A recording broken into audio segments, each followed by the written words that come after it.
I'll take a look at it. Have they broken out their staff? Okay. Is that, how many officers? And then we could ask. For new ones. Yeah.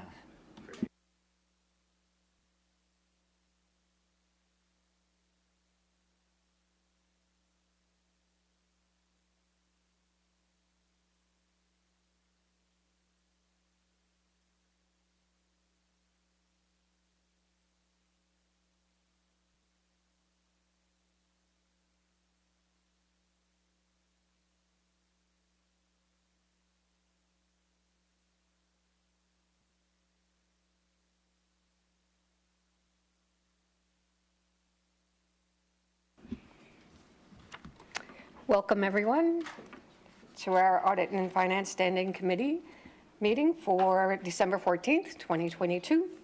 It's an interesting view from up here. I'm pleased to be chairing my first Audit and Finance Committee meeting, so we'll call to order, do a land acknowledgement. The Halifax Regional Municipality is located in Mi'kma'ki, the ancestral and the traditional lands of the Mi'kmaq people. The municipality acknowledges the peace and friendship treaties signed in this territory and recognizes that we are all treaty people. We'd ask for approval of the minutes. We welcome members and welcome Councillor Mancini. So I'd ask for approval of the minutes of November 16th, 2022. Councillor Hensby, a seconder, please. Councillor Cleary, thank you. Are there any errors or omissions? Hearing none, call for the question. All those in favor? Aye. Opposed? Motion carried. Approval of the order of business and the approval of additions or deletions. Are there any changes to the order of business, additions or deletions? Madam Clerk. Good morning, Chair. There are no requests for additions or deletions for today's agenda, but I believe there may be some interest in moving around some pieces on the agenda today. Potentially moving the Auditor General's report down on the agenda to occur after item 12.2.2 and potentially to move public participation from section 17 up to occur just before item 12. Thank you, Annie. So shall we, would anyone like to make a motion to move the Auditor General's item to the end of the agenda?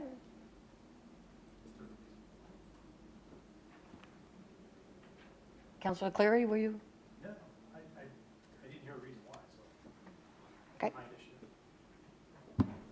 Thank you, Councillor. My understanding is that in the past, in the event that there might be an interest in having an in-camera portion of discussion on the Auditor General's report, that it might just provide for a smoother transition into that discussion. I can't see if people are. There it is. Councillor Cleary, thank you. Thank you for that. Happy to move that then. However, if that's the case, maybe we should reconsider our agenda and the layout of the agenda for future meetings. Makes that motion. Is there a seconder? Councillor Stoddard, thank you very much. All those in favor, please signify by saying aye. Aye. Contrary, nay. Motion carried. On the next change maybe to the order of the agenda, is there an interest in moving public participation immediately before the agenda item 12 reports?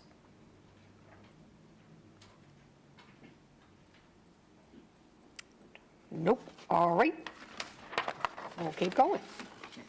So now we will ask for a motion to approve the order of business as amended. Councillor Cleary, thank you. Seconder, Councillor Hensby. All those in favor, please signify by saying aye. Aye. Contrary, nay. Motion is carried.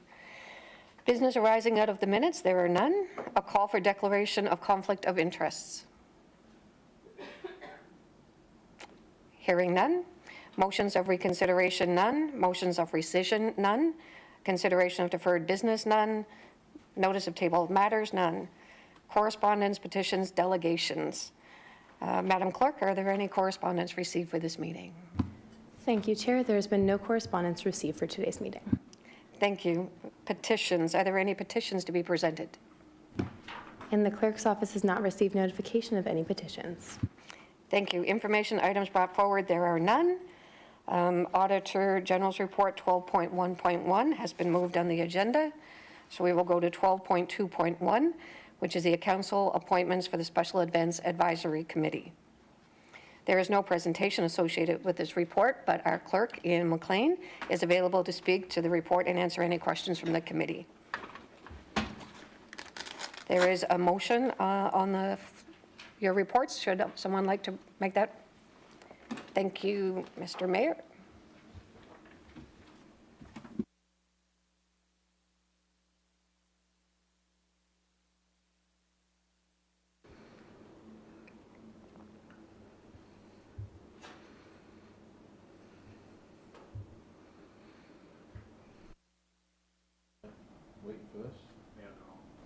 There. The Audit and Finance Committee, one, appoint one councillor to serve as the chair of the Special Events Advisory Committee from the 3 elected members of the Halifax Regional Council appointed to the Special Events Advisory Committee for a term to the end of the council term, and 2, appoint one councillor to serve as the vice chair of the Special Events Advisory Committee from the Community Council membership for a term to the end of the council term. Councillor Stoddard, thank you. The motion should be dealt with one position at a time. Each nomination requires a mover and a seconder. If there are multiple names put forward for either position, our clerk will facilitate the secret ballot votes. Are there any nominations for the position of chair of the Special Events Advisory Committee?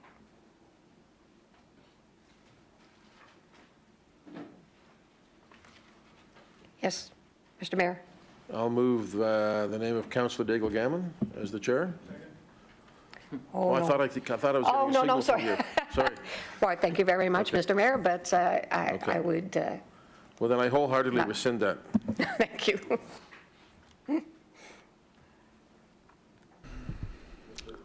Councillor Hensby? Tony Mancini, be that person, please. Thank you. Is there a seconder for that? Mr. Mayor, thank you. Are there any other nominations for the position of chair? For the third and final time, are there any other nominations for the position of chair? Hearing none, welcome to Chair Councillor Mancini of the Special Events Advisory Committee. And now the second one is the election of vice chair. Are there any nominations for the position of vice chair of the Special Events Advisory Committee?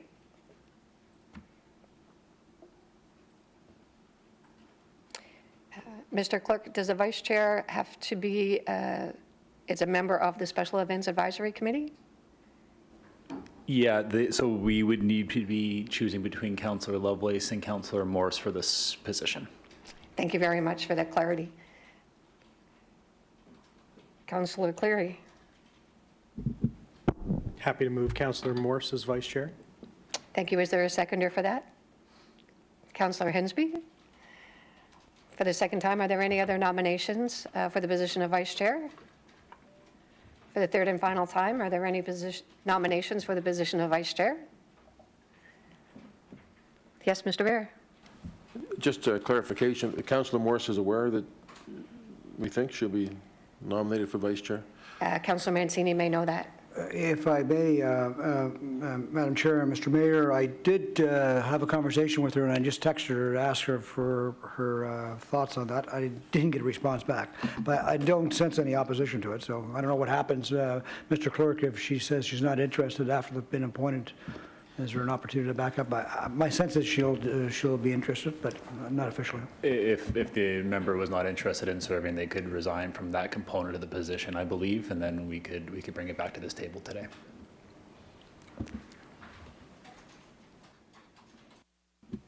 So hearing none, our vice chair is Councillor Morse. Thank you very much.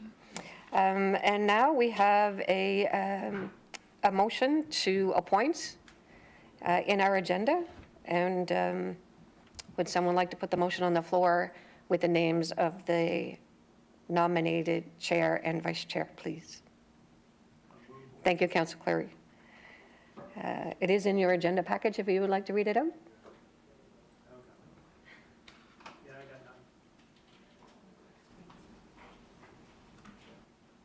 I think he's got it. Mr. Mayor has it, Sean, if you're not. All right. Well, He does. Annie said she put it on the screen, but it's nothing on the screen. Yeah, it's just a snowy picture with icons on it. Oh, there we go.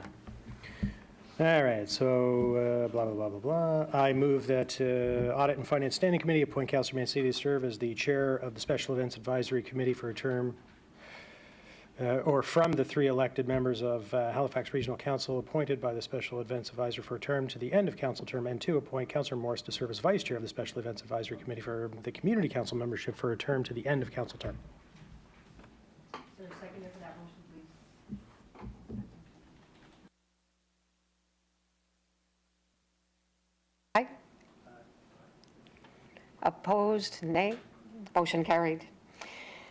Now we move on to item 12.2.2, which is the Audit and Finance Standing Committee 2023 meeting schedule. There is no presentation, but our clerk is here to answer any questions should there be. Would someone like to consider the motion, please? Councillor Hensby, thank you. That the Audit and Finance Standing Committee approve the proposed 2023 Audit and Finance Committee's meeting schedules outlined in the staff memorandum. A seconder for the motion, please. Councillor Cleary, thank you. All those in favor, please signify by saying aye. Oh, sorry. I thought that was the seconder. That was the seconder. It was? Thank you. Okay. Just to be, for folks who are aware, if anyone else is on the Transportation Standing Committee, February 16 is a conflict. Both meetings are happening on the same day, same time. I will be at TSC and not here if that's the case. And the other one is June 21st, National Indigenous Peoples Day. Not sure if we should check to see if there are other events. I noticed it wasn't in the bottom of the report where we list other events that are happening. So that meeting's happening on the day. Not sure if that conflicts with any events that the municipality might be doing. Thank you, Councillor Cleary. Madam Clerk? Thank you kindly. Through the chair to the councillor, we can certainly move the date or move the time, I would suggest, for the February meeting. I believe that that CPED may also be meeting that day, so we could potentially approve that date as is, and I can work with staff behind the scenes and with the chair and vice chair to reorganize that date. And as for the 21st, we can take it under advisement there as well and adjust it down the road on whatever is the pleasure of the committee. Thank you very much, Adi. Any other discussion on the schedule? Hearing none, call for the question. I forgot that before, Councillor Cleary, sorry. All those in favor, please signify by saying aye. Contrary, nay. Motion carried. 12.3 is Grants Committee. There is no reports. 12.4, members of Standing Committee, none. Motions, there are none. We may now go, I believe, to our Auditor General's report.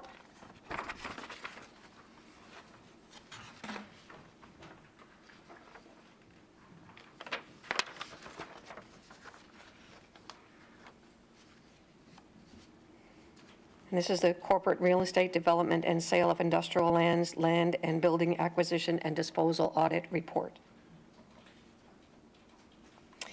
Evangeline Coleman-Saad is our Auditor General, and she will provide a presentation on our office's corporate real estate development and sale of land, industrial lands, land and building acquisition and disposal audit. Thank you very much and welcome, Evangeline. I know, it's quite the title. So I think if I just, oops, wrong option. Oh, sorry. Slideshow from the beginning. There we go. Good morning. I'm pleased to be here today to talk about my audit of corporate real estate.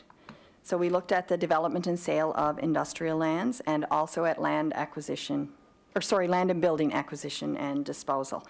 Ashley Maxwell and Emily Zink are also joining me from my office for today's meeting. I'll start out with an overview of the audit. We looked at the development and sale of industrial lands. We found that long-term plans are not sufficient to help ensure demand is met. We also noted that short and medium-term plans lack detailed timelines in some instances.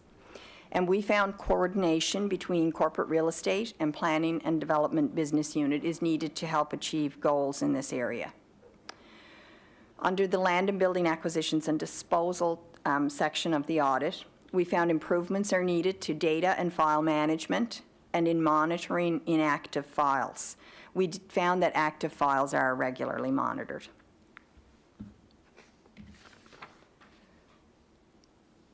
I'll move into some details. First, on the development and sale of industrial lands. Corporate real estate does not have sufficient long-term plans to meet demands for HRM's industrial lands. Having sufficient industrial lands is an HRM Regional Council strategic priority, and it's something that's very important to HRM's economy and future growth. A consultant hired by HRM found the current supply will only meet needs to 2024. That consultant forecast demand out to 2039 to be roughly 510 net acres. Recently, 46 acres of available land was for sale in HRM industrial lands, and most of those lots had interested buyers. Some aspects of the development and sale of industrial lands require planning and development, and along with corporate real estate, and examples there are planning policies and zoning. We spoke with planning and development management regarding their roles with respect to industrial lands, and they're certainly aware of those roles. There have been some challenges. Other priorities in some instances have taken precedence, and housing was one example that they had indicated to us. We certainly recognize that balancing priorities is necessary, as well as the importance of housing concerns in the municipality. However, there is a concern, I think, that HRM will not be able to meet the demand for its industrial lands on a long-term basis, and we need to have better long-term plans with more details. That would give council information to allow you to hold real estate and planning and development accountable for meeting the goals that you've set out. And I think it would also provide a roadmap for both business units and help set expectations. Corporate real estate management told us that expanding Burnside, Aerotech, and Ragged Lake are all steps that will help meet demand. Burnside Phase 13 is being carried out in 3 phases, with the first phase estimated for completion in late 2023. When we finished our fieldwork on this audit, real estate did not have detailed timelines for key milestones in phases 13.2 or 13.3. We expected to see details of various steps to completion, not just the year for completion. More recently, management estimated key dates for these phases. There are short and medium-term plans for Aerotech and for Ragged Lake, but the plans don't detail all of the work needed or have estimates for completion. For example, Aerotech needs rezoning. Planning and development have indicated the estimated timelines for rezoning to real estate, but there are no documented plans with timelines beyond those estimates. Ragged Lake has 2 outstanding studies. Timelines have been estimated for 1, but there are no plans for when the second will start. Burnside, Phase 14, has some estimated future capital needs in the draft 23-24 capital budget, but there are no timelines and details around that. And as I indicated earlier, there is coordination needed between real estate and planning and development in this area, and that makes having established timelines and detailed plans even more important to help to coordinate between 2 business units.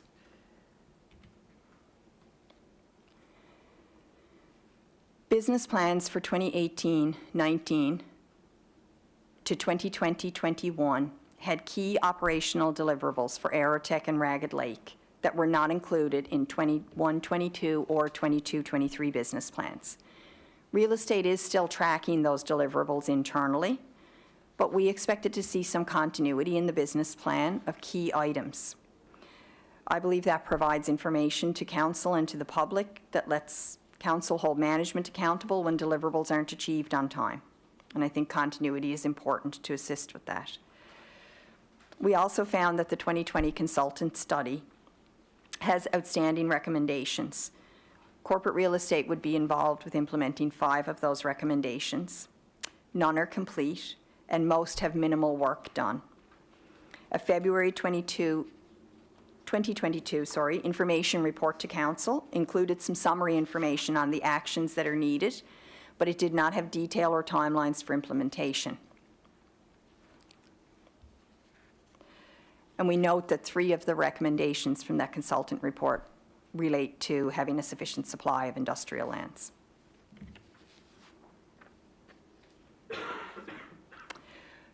On a positive note, we found that industrial land sales transactions are consistent with key policy requirements and that management monitored to ensure those requirements were met. We also found that management monitors ongoing transactions as we would expect, for example, involvement in Burnside design. We found there was regular communication between real estate and public works as work took place in Burnside, which is good to see.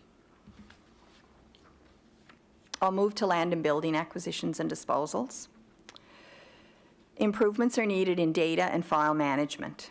Management has a tracking sheet which they use. We selected samples from that and found key fields were often missing, incomplete, or had the wrong information. Management told us they're working on a new tracking sheet to replace this one. Effective tracking with accurate and up-to-date information helps with program management, and it also helps in terms of managing staff workload when there's a combination of active and inactive files. We found active files were monitored as we would expect, but inactive files are not monitored. So an example of an inactive file, an HRM business unit might identify a property which they may need, and so that property would not be put up for sale until it's known if HRM requires it or not. So the disposal is put on hold pending that. We found there were long gaps in some of those files with no information or communication between the business unit and real estate, and no follow-up to determine if the property was still needed. Corporate real estate also manages land and building acquisitions and disposals for other HRM business units. We found in most instances both parties understood their roles and responsibilities with those arrangements. We did note that there's a service level agreement between real estate and parks and recreation that has been under development since 2018 and still isn't signed. It should not take 4 years to get to a signed service level agreement between 2 areas of the municipality. So that's something that needs to be resolved. Corporate real estate has targets for land and building acquisitions and disposals. Those vary between 6 and 24 months, depending on the type of project. All of the applicable samples that we looked at exceeded those timelines. We found there was communication with other HRM business units, and they were aware of the timelines and why things were taking longer. Real estate management told us they believe some of those timelines may need revisiting. Sometimes when properties are declared surplus, they still have outstanding issues, and if those take a long time to resolve, it can have a significant impact on the timelines, and it can even mean it's not possible to meet them. Real estate management told us they're considering not declaring a property surplus until outstanding issues have been resolved. So finally, to wrap things up, the report has 7 recommendations. All have been accepted by management. Implementation will be important, as the recs, particularly those related to plans, will help to ensure that HRM can meet its goal of having a sufficient supply of industrial lands. And as always, we will follow up in 18 months. And now I would be happy to take any questions you may have. Thank you very much, Evangeline. Mayor Savage. Thank you very much, Mr. Chair. Thank you to the Auditor General and her team for this work. First question, I don't know if you're able to answer, but what was the cause of initiation of looking at this particular topic? Was this something you had on the radar? Was this something that somebody alerted you that might be worth looking at? A little bit of both.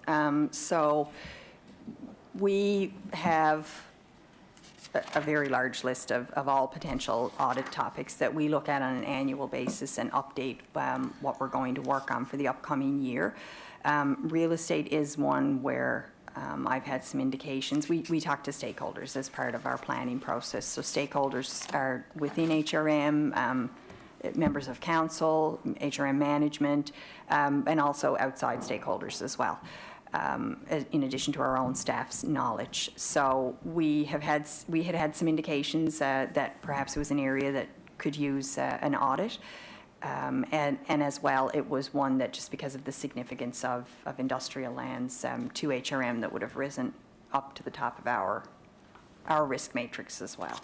So both of those things. Okay, thank you. There's a lot of discussion about the HRM consultant that we used in 2020 and the recommendations that were made from that, and perhaps that there's not enough work, progress being shown on that. I know that we have folks who are very busy and very competent at what they do in these areas, and I'm glad to see that all the recommendations have been accepted. But that in particular, I would look to have staff come back to us within 18 months. Probably, I'd like to know more about that within 6 months. So that may be something that we take aside and for consideration. You know, I in my position, I get to talk to people who are thinking of coming to set up here in Halifax all the time, and I know we're going to need industrial lands. I also know the huge effort that has to be put into housing right now, and I think that's a legitimate diversion of attention, as you noted. But I think it's worth us having more information, and I wouldn't want to wait 18 months. I have every confidence that our staff will follow this up, but we may want, as a committee, to see if we can do something prior to the 18 months, particularly as it relates to recommendations. We bought in that consultant. It was bought in by HRM. So I appreciate the work you've done here. I appreciate the work that our staff do in this area, and I think that you've given us a roadmap for some things that we can do better to coordinate it. And there seems to be a consistent issue with IT and how are we tracking things across the organization. I know our new IT leader, what's the name? Thorpe, is it? No, Mr. Thorpe is on that as well. So thank you for this, and it's enlightening. I appreciate the work. Thank you, Mr. Mayor. Councillor Lovelace. Thank you, Madam Chair, and apologies for being late. Thank you so much for this report. I'm wondering if you could give me a little bit of background on the conversations with stakeholder being the province. Over the last 2 years, I've found land that was unidentified, land that potentially had been transferred to HRM by the Crown, but not actually fully transferred. So documentation maybe hadn't been followed through either on HRM's end or the provincial side from land registry. And so I'm just curious as to whether or not your office looked into that, and are there things that we should be doing to move that forward? Thank you. Oh, I should clarify, owner unidentified. So it's kind of in that gap as to whether it's Crown or whether it's municipal, or if there's any other title on it. That wasn't something that we looked into as part of the audit. We looked at sort of the process around industrial lands and then for sale, acquisition and disposal, sort of the processes around that and the lands that HRM had listed on its inventory. Okay, no, thank you. I think that's something that you may want to look into. Thank you so much. Thank you, Councillor Cleary. Thank you very much, and thank you for the audit and the findings, and happy that management has agreed to all of them. The first few, though, and this is not necessarily for the Auditor General, but our staff, indicated, well, let me back up before I get into that. So when I think about what real estate does, and I may have been one of those stakeholders when we had our meetings around, what we could look at over the next few years, who had mentioned real estate. We ask a lot of our real estate staff. When I get calls from residents who want to buy the parcel of land next to them, real estate staff have to be engaged. When we want to widen a road for a bus lane, real estate staff have to get engaged. When we're developing industrial land, real estate staff have to get engaged. So your recommendation in order to put these plans together, have better information is good. Staff, management said we need more resources for several of them, and I get that. To the mayor's point, I think we need some information from staff coming to us sooner rather than later, and I'm thinking during budget, because wherever it says we need more resources, that means it's got to be included in, we need an FTE or multiple, and that's got to have money, and that's going to be more expensive. Going into budget season, this is going to be a tough budget. I mean, every year is a tough budget, but this one in particular, in my 6 years at council, will be the toughest. And so when we talk about needing more resources, I think it'll be really important to say, yes, real estate needs more resources, but I'm not sure the municipality as a whole needs more. And I think we need to reprioritize and move some folks over or resources over, because for the Roby Street corridor to be completed, for Young and Bears, for that bus lane to be finished, for all of the other things that we're in the process of doing. Herring Cove Road, we need land there.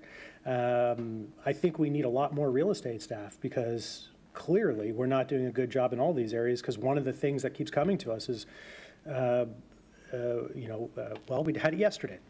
I think it was actually my colleague to my immediate left, Councillor Morse, asked about Fairview and what was going on there. And the answer was, well, we need to buy some real estate, and that's holding things up. And so this report, in my mind, highlights the important work real estate is doing. And in the last 3 years in particular, the amount of work we've asked them to do, but we've given them no new resources to do that work. And so I agree with your recommendations. I agree with management. But I also think it's important, too, that whatever resources we put in there is not brand new resources, but I think a reshuffling of resources from other parts of the municipality to real estate so that they can do their work. I'm not sure if explicitly in your recommendations you were thinking they just didn't have enough people to do the things they were doing. But in looking at it, was the cause of not having those plans, of not having that information, a gap in the number of bodies there, or was it just simply organization? We need to work smarter, we need to work harder. Did you have any thoughts on the resources that we have in real estate? Thank you. So generally speaking, we don't tend to look at whether or not staffing is adequate. It's quite a difficult thing to audit, because it requires an awful lot of additional audit effort. You're not just looking at the processes, but you're trying to look at the efficiency of them and the efficiency of how all of the staff are used. I will say we often hear on audits, and throughout my career I've often heard on audits, it's certainly not unique to HRM, that areas require more resources. In some instances, I don't doubt that that's the case. I also think there's often opportunity to use the resources that you do have in a more efficient manner. But yeah, in this instance, that wasn't something that we specifically looked at on this audit. Thank you. Councillor Hensby. Thank you very much, Madam Chair. Couple questions here. In regards to the disposal of surplus properties, I'm trying to recall there's been reports in the past. We listed a number of surplus properties. I identified a number of vacant parkland sites I don't think we'll ever develop as playgrounds or parkland sites, and there should be opportunity sites for housing and stuff. So I want to know that list of surplus properties, when does that come forward to be public knowledge and stuff? Because, I'm just waiting for, I've been looking for the list of the past, and I don't know if they're sold or not. I was going through the list of properties that were listed as sold, and there's some lots I'm still looking to find, like old road reserves and some old parkland sites. So I'm kind of curious about the follow-up on those particular questions is one. Second, I understand that, you know, our businesses and our big businesses in industrial properties, industrial park properties, but it's also the small little properties, the remnant properties that are sometimes neighborhood issues or community issues or opportunities. You know, they don't get the priority that I like to see them get. So the question is how do we kind of balance it out in regards to, yes, we got the big business lots of big dollars, but we also have the small rinky-dink lots that need attention, and sometimes those files get dragged on from time to time. So I'd like to know how we can clean up those. And has been any discussion or monitoring of the provincial industrial parks? You know, we do have some competition in the municipality with the provincial parks, so I don't know how much land development the province is doing compared to us, or do we have any collaborations? I thought at one time, many years ago, I thought we had supposed to have a one-shop stop for anybody looking for business or industrial properties that come into one office. They know both provincially and municipally what's available. I don't know if we still have that collaboration or not. So I'd like to know where that stands. And afterwards, Madam Chair, I'd like to put a motion forward in regards to a matter we talked about a little earlier, but I'll wait for my questions to be answered first.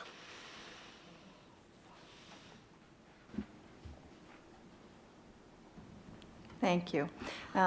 So the majority of those questions would really be more appropriately answered by real estate staff in terms of when would surplus properties come to council, or, you know, how are remnants dealt with. Certainly our samples could have touched on remnant items, but in terms of overall, how do you, you know, make sure that that there's a balance of attention between that and large industrial lands, as an example, that would be a question for management.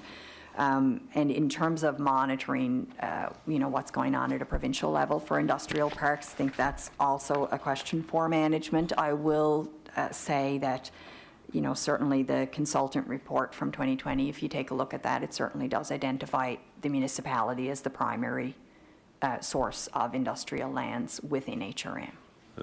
Well, I noticed in your report on page 11, it said, however, we found files that are not actively worked on, are not monitored. Additionally, surplus disposals are not actively marketed or included on HRM's website as available for sale. So that's brought to my attention in regards to, I've been asking for certain parcels to be declared as surplus, waiting to go through the staff reports and stuff and trying to get them forward, or looking at the opportunities. Maybe we should be working with Habitat for Humanity. I think a lot of these lots are buildable lots for housing in our communities, and I think that we need to move forward with those, especially now with the housing situation, all the funding coming forward for RHI initiatives. I think we should be putting some of our land on the table and looking for partners to build on those. So I'll leave that perhaps to staff to answer. Madam Chair, I'll put a motion forward that the Audit and Finance Standing Committee direct the Chief Administrative Officer to prepare a staff report on an action plan to address the recommendations within the corporate real estate development and sales of industrial lands and building acquisition and disposal audit within 6 months. Thank you. Is there a seconder for the motion? Second by Councillor Cleary. Question on the motion? Mayor Savage? Yeah, thank you for the motion, Councillor. I think Councillor Cleary raised an interesting point, which is, you know, if we're looking at this from an HR point of view, maybe we need to have this back within the budget. Is it okay for me to ask staff a question at this meeting? I got a lot of faith in you're our... the mayor. Yeah, well, you're the chair. I know that Peter and Mike are both here, and my question and a nod or a shake would be fine by me, whether that's, John, am I okay to do this? Okay, great. Can I ask you a question, John? No, I don't have any questions for you, John. So what I'm interested in, I think what Councillor Hensby's motion is, we just want to have a look at where we are. And there was a report, information report to Council in February that from both corporate real estate and planning that talked about these. But is it possible that we could get a report back just outlining where we are on the HRM consultant recommendations by, say, March the 1st? Is that something that we could get that would inform the budget process if necessary? Geez, I see a whole bunch of nodding heads. McPherson and Caroline. Denise, oh, you're checking your voicemail. That's okay. So could I put a date of March the 1st on that, Councillor Hensby, a friendly amendment? Sure. Thank you. Any other questions on the motion with the change of date? Hearing none, call for the question. All those in favor? Aye. Contrary minded, nay. Motion is carried. Thank you. Any further questions for our Auditor General? Mayor Savage? John, is it okay if I wish the Auditor General a Merry Christmas and thank her for her and her team for their really extraordinary service to this municipality and the exceptional job I think that they continue to do? Thank you, folks. Thank you. I wish the same to the real estate team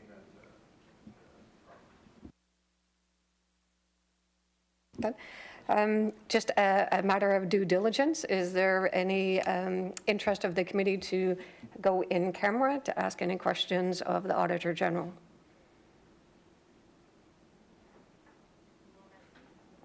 No? We're good? Madam Auditor General, do you have any need? It is a good practice to always go in camera after an audit report, I guess, firstly. And secondly, if we could have a brief in camera, I think that would be useful. Thank you. Thank you. A motion to go in camera by Councillor Lovelace and second by Councillor Hensby. Any discussion on the motion? Question? All those in favor, please signify by saying aye. Contrary, nay. Motion is carried. We shall go in camera. Thank you very much.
Thank you, and we are back in public for Audit and Finance to continue at item 14.1, which is to ratify our in-camera motion. Councillor Cleary? Thank you, Madam Vice Chair. I move that Audit and Finance Standing Committee, 1, adopt the recommendations as outlined in the private and confidential staff report dated November 30, 2022, and 2, direct the private and confidential staff report dated November 30, 2022, be maintained private and confidential. Councillor Lovelace, second. Thank you. Call for the question. All those in favor, please signify by saying aye. Contrary, nay. Motion is carried. Thank you. 15 is added items, and there are none. Notices of motion, and there are none. Public participation is next. We didn't have anyone sign up, but we can ask 3 times. Is there anyone present that would like to speak? For the second time, is there anyone present who would like to speak? For the third and final time, is there anyone present who would like to speak? Hearing none. No public participation. We now move on to the date of our next meeting, and as our agenda has been approved, it is January 19th, 2023, and we would ask for a motion to adjourn. So moved. Thank you. Thank you all. Pardon? Yep. Tony.